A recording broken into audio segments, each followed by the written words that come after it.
hrozne dobré vlasy. Minule, keď som musel skoro ráno vstať, v hlave mi stále znelo Bol to motív z hitu hitov Ak nie si moja, z Fontány pre Zuzanu. Toto sa niekedy stáva, že ak musí človek skoro ráno vstať a počuje v rádiu nejakú pieseň, najlepšie stupídnu, potom si ju musí celý deň spievať, aj keď ju z duše neznesie. Nezabudnem na svoj prvý deň, keď som musel ísť do práce. Bolo niečo po 5 ráno. Všade bolo mŕtvo, tma, všetci ešte spali, aj vtáci. Zapol som si rádio a tam hrali Crocodile Rock. To je tak stupídna pesnička, že človek musí dlho hľadať, aby našiel niečo podobné. A potom som si ju musel celý deň spievať. Díky, Elton, bohaci. Vrátim sa však ešte, ak môžem, k tu, lebo to je fakt bombové. Táto pieseň má však i ďalšie best. Slovné spojenie hrozne dobré vlasy. To sa tiež podarilo. V mojej rannej mladosti som rád pozeral televíznu reláciu Federálna kriminálna ústredňa pátra. Bola to relácia, kde polícia, teda VB, hľadala okrem narušiteľov aj iných zločincov. A raz mi pritom napadlo. Hľadá sa Jana Nováková. Je strednej postavy, výšky 169 cm, má oválnu tvár, modré oči a hrozne dobré vlasy.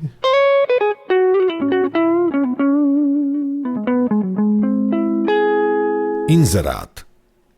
Minule, keď som z dlhej fajčiarskej chvíle čítal inzeráty, narazil som na jeden. Nemenovaný obchodný reťazec v ňom hľadal pracovníka na významnú pozíciu triedenia a lisovania odpadu. Inzerát ma veľmi zaujal a dočítal som sa ďalej, že miesto výkonu práce je vo vonkajších priestoroch hypermarketu na príjme tovaru. Spisovne malo byť príjme, ale čo už. Požiadavkou bolo základné vzdelanie a ako som sa dočítal ďalej, práca je vhodná aj pre aktívneho dôchodcu. Nemalo byť skôr hyperaktívneho alebo atraktívneho? Bola tam uvedená aj adresa, na ktorú bolo treba zaslať životopis.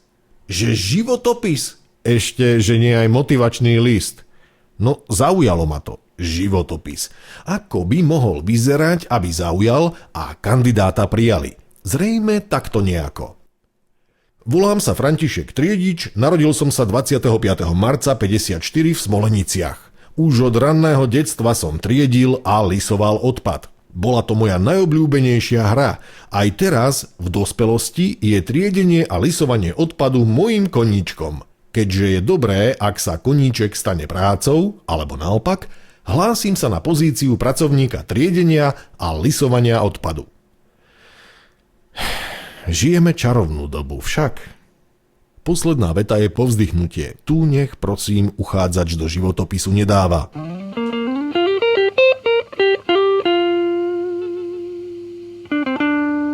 Lyrik. Minule, keď som si polihoval na pláži, nie však týkom pláži, ale pri mori, pozeral som sa na to slnko nad morskou hladinou a horizont v diaľke. V tom sa vo mne zrazu ozval básnik. Musím upresniť, že najskôr sa vo mne ozval človek, ako každý iný, lebo na večeru bolo čevapčiči s cibuľou a fazuľová polievka. Potom sa však ozval básnik a výsledkom sú tieto verše. To sú tie chvíle, keď sa tlačia do očí slzy a keď ťa jednoducho mrzí pri pohľade na večerné zore, kurva, že my nemáme more. Život. Minule, keď som fajčil, som zas premýšľal o živote. Život je vlastne často jednou z hlavných tém mojich úvah počas fajčenia. Okrem vystúpenia našich chlapcov na majstrovstvách sveta v hokeji, úvah o súčasnom umení, kapitalizme, zrejme patrím k tým filozofickejším fajčiarom, ktorí len tak na verím Boha neťahajú jednu cigaretu za druhou. Často je pre mňa cigareta akýmsi zastavením sa na mojej životnej púti. Často sa veru na nej zastavím viac ako 30 krát za deň. Fajčím a premýšľam o živote. A ak je čo, aj bilancujem. Premýšľam o živote ako takom, o prítomnom živote, o budúcom i minulom živote. Napadlo mi, ako sa aj ten život zmenil. Stal sa bulvárnejším, samé sexuálne témy a tak. No, nie je to už ten starý život. Avšak aspoň nezanikol ako Mladý sviet či Sviet motoru, čo tiež neboli zlé časopisy. Občas premýšľam aj nad svojimi minulými životmi, avšak nepatrím k tým, čo si myslia, že boli faraónmi. Pri tomto presvedčení sa im však určite lepšie pracuje pri páse vo fabrike a majú pocit, že pás ide akosi pomalšie. Fajčil som a uvažoval aj nad tým, že život často nie je to, čo by sme chceli. Žijeme ho a nie sme s ním spokojní a všetci okolo nám pritom vravia, že je to dobré, že môžeme byť radi, že sme zdraví. Pripadá mi to však z času na čas presne ako v tom vtipe, keď predavačka vraví kupujúcemu, ktorý si skúša nohavice. Sadnú vám ako uliate. A my sme ako ten kupujúci. Prikývneme hlavami a povieme: áno, ale nás trochu tlačia pod pazuchami. Teraz však neviem, či život je tá predavačka alebo tie nohavice. Alebo ten obchod?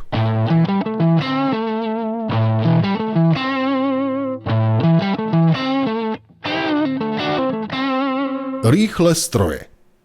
Minule, keď som vrtal diery na hmoždinky, napadlo mi, aké to musí mať ťažké chlap, ktorý je posadnutý vášňou pre rýchle stroje a pritom nemá peňazí či eur na zvyš. Zostáva mu potom akurát tak kúpiť si vysokootáčkovú karbobrúsku. Aspoň s 8 000 otáčok. Nie je však sranda mať potom takéhoto pretekára za suseda. Výskumníci. Minule, keď som výnimočne desiatoval, prišiel som na to, aké povolanie ľuďom závidím. Povolanie výskumníka. Nie však všetky výskumnícke povolania. Myslím na výskumníkov, ktorí sa napríklad venujú výskumu spánku alebo bádajú v oblastiach, kde výsledkami svojich výskumov nič nepokazia. Osobitnou kapitolou medzi výskumníkmi sú tzv. Leonardológovia. Pátrajú v dielách veľkého Leonarda a predovšetkým sa orientujú na jeho najslávnejší obraz Monu Lisu. Prísť znovu a znovu s novou teóriou, koho vlastne Leonardo zobrazil, je zábavné. Alebo tvrdiť, že v jej očiach sú nejaké číslice, znaky, predostrieť celý rad šifier. To je veru zábavka, keď to má kto platiť. Nie je márne byť aj výskumníkom, ktorý báda v prírode. Byť celý deň na čerstvom vzduchu a účtovať si tučné diety veru tiež nie je zlé. Napríklad som videl dokument o výskumníkovi, ktorý sa na Floride už roky venuje evidencii delfínov. Jednoducho, každé ráno, nie však skoré, lebo delfíny vtedy ešte spia, naštartuje čln a hajde porátať delfínov. Opálený, usmiatý, na palube s opálenou a zapálenou blondínou štartuje takto svoj čln už roky rokúce. Akurát tie blondíny sa pri ňom menia, lebo ich to počase prestane baviť. Jemu to však nevadí, lebo on len jednoducho vymení jednu za druhú a tak stále dookola. No nie je to závidenia hodné. Žiadny stres, akurát tak možno obava, že mu časom na to rátanie delfínov prídu a dajú mu padáka. On však môže naštartovať iný čln a vybrať sa porátať zas niečo iné.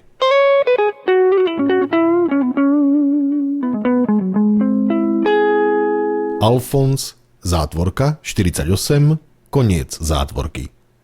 Minule, keď som surfoval na stránke Nového času, dočítal som sa, že v poriadnom šoku zostali pracovníčky Košickej železničnej stanice.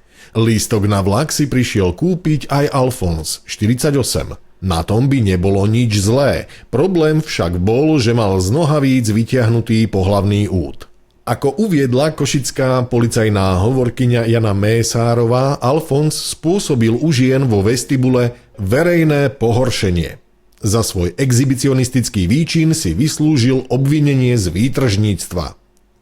Správy tohto druhu ma veľmi pobavia, najmä ak si predstavím toho Alfonza 48, pričom dúfam, že číslo 48 vyjadruje roky a nie centimetre, s vyťahnutým údom, ako si stojí, myslím Alfonza, pri pokladni a kupuje lístok.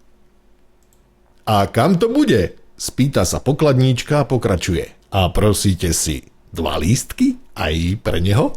Je mu len polovičný, povedal by Alfons 48. Nerozumiem však tomu, prečo Alfons 48 spôsobil u žien vo vestibule verejné pohoršenie v úvodzovkách. Akože to bolo verejné pohoršenie len v úvodzovkách. V skutočnosti ženy vo vestibule skôr teda pobavil či rozosmial? Myslím, že Alfons 48 týmto činom chcel niečo demonštrovať, niečo vyjadriť. Nie je to teda čisté výtržníctvo. Čo ak je to protest proti niečomu, čo trápi celú spoločnosť? V Alfonzovom prípade by som byť na mieste polície veru 48 krát meral a razrezal.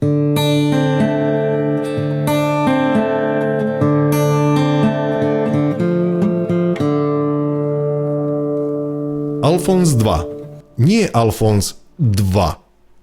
Minule, keď som kupoval lístok na stanici, spomenul som si na toho Alfonza 48, ktorý si prišiel kúpiť lístok na vlak a pritom mal z nohavíc vytiahnutý pohlavný úd.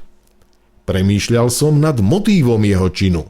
Vylúčil som to, že by to bol protest a tuho som rozmýšľal prečo. Možno ho chcel len tak prevetrať, alebo mu ukázať železničnú stanicu, veď chudák úd, čo už ten vo svojom živote videl. Kde všade bol?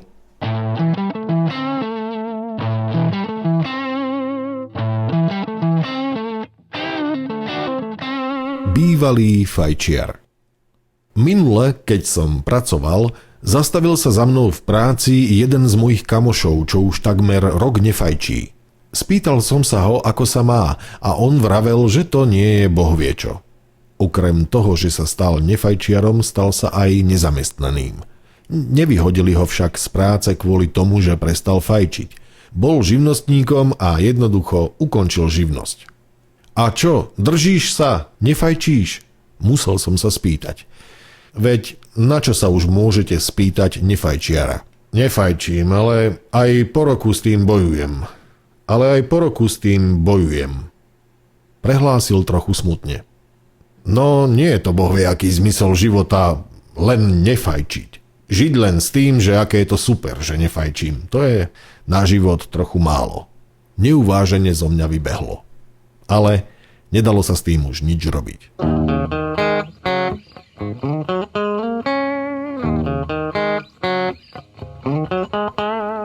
Druhý deň. Minule, keď som vyšiel od zubára, musel som si hneď zapáliť. Celá ľavá strana úst mi však ešte brnela od injekcie a tak som pri poťahovaní z cigarety nasával aj falošný vzduch. Pomaly som kráčal v chladnom veternom počasí, ešte aj snežilo. Počasiu vôbec neprekážalo, že už bol apríl a tvárilo sa zimne, až mal človek pocit, že nemá zabudnúť kúpiť vianočný stromček. Bolo to na druhý deň po mojom návrate z niekoľkodňového pobytu na Majorke, kde bolo teplejšie o rovných 20 stupňov. Premýšľal som nad tým, aký je život vzrušujúci. Ešte včera som stál s bosými nohami v piesku, v tričku a hľadel na Tyrkisové more. A dnes, okrem toho, že som musel vstávať o 7:00, strávil som prvý deň v práci, uvidel znovu snehové aprílové vločky a musel som ísť aj k zubárovi. Strávil som 1,5 hodiny v zubárskom kresle a na rozveselenie ma kamarátka zubárka milo privítala vetičkou: Pozri, aký pekný vrtáčik som si pre teba pripravila. Kontrast tých 2 dní bol pekelný. Vlastne rajopekelný, lebo som sa vrátil z raja do pekla. Kráčal som a silný vietor mi odfúkoval moje myšlienky. Jednu však nie. Nechápal som, ako som mal v ten deň žiť prítomnosťou. Žiť len okamihom. Dobre, keď okamihom, tak ktorým? Okamihom vstávania o 7? Okamihom v práci? Okamihom na zubárskom kresle? Skyly. Minule, keď som bol na chate, teda na Facebook chate, musel som zasa odrážať útok sexuchtivej postaršej moletky. Moletky, nie modelky. Začal som uvažovať nad tým, akú ja mám smolu. Lajkol som napríklad stránku Kylie Minogue a ona mi, teda na rozdiel od tohto druhu žien, nevypisuje. A pritom by to mohlo byť také vzrušujúce. Zasníval som sa a prišiel som na to, ako by to celé prebiehalo, alebo mohlo prebiehať.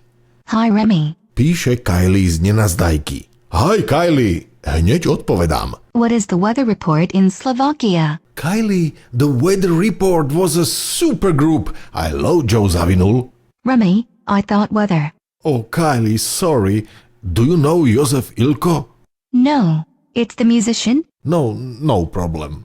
Will be colder, I hope. Remy, your statuses on Facebook are so interesting and you are great. You too. Remy, I must say that I love more old you too. Now is not you two so good than before. Me too. Ale sme sa zhodli, že? Kylie, your songs are super. Really? It's not for you commercial? No, I love to see your video clips. Thank you. When I tell you it must be right. Remy, I'm sad. Už to začína. Remy, my lover is egoist. I dream about man as you. Thanks, Kylie. Can we meet in Trnava? Where? In Culture House, former Dom Culture or Oha? Okay, Kylie, but I cannot destroy your hopes. I'm married. Happy married. And when? This Sunday, at 6 p.m. Ako by to pokračovalo ďalej, na tom už tak nezáleží. Stačilo by len, že by takáto komunikácia, blízke stretnutie tretieho facebookového druhu nastalo. Myslím si však, že by som odolal. Zostali by sme s Kylie len priatelia, aj keď kávičku veroháčku by som si s ňou dal. Veľmi rád. A po našom stretnutí by som ju aj vyprevadil na železničnú stanicu. Bola by veľmi smutná, ja viem, avšak to je život. Stáva sa to, keď sa stretnú dve spriaznené duše, ale už je neskoro. Mával by som Kylie z perónu a ona, uplakaná, tiež. Určite by plakala minimálne do šenkvíc. Radšej končím. Idem si nájsť papierové vreckovky. Identita. Minule, keď som opravoval tečúci záchod, rozmýšľal som nad identitou človeka. Identitou ako takou a zároveň aj nad svojou identitou. Niekedy si pripadám ako v detstve, keď som sa ocitol na maškarnom plese prezlečený za kouboja.